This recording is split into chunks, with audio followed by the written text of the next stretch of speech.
Tu t'es déjà demandé pourquoi la plupart des feuilles que tu utilises au quotidien avaient ces dimensions 21 par 29,7 et aussi pourquoi on l'appelle A4. Eh bien, ce n'est pas du tout un hasard. Le papier est inventé en Chine aux alentours de 105 après Jésus-Christ. Il arrive en Europe vers 1350. À cette époque, les moulins à papier se multiplient, tout comme les formats des feuilles produites. En 1786, Georges Christophe Lichtenberg, qui voulait éviter les chutes de papier, propose un ratio de 1,414 entre la longueur et la largeur de la feuille. 1,414 étant le chiffre qui s'approche le plus de la racine carrée de 2. Autrement dit, si on coupe cette feuille en deux, on obtient deux nouvelles feuilles, identiques aux mêmes proportions, juste plus petites. On appelle ça l'homothétie. Quelques années plus tard, en 1798, la France met en place une loi sur la taxation du papier. Elle énumère plusieurs formats de papier. On y retrouve notamment deux formats nommés grand registre et moyen papier. Leur taille correspond à ce qui sera plus tard connu sous le nom de A2 et A3. Mais ce n'est que bien plus tard que le format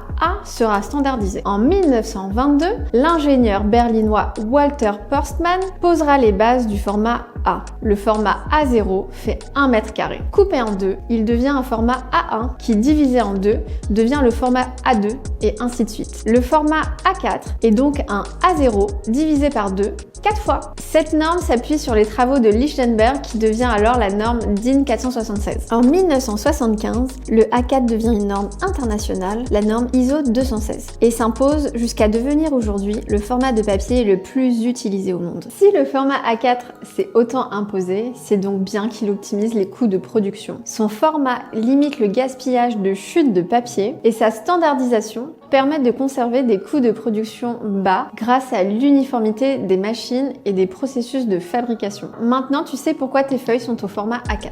La prochaine fois que tu vois une feuille, tu penseras à Walter, à Georges et à la racine carrée de 2.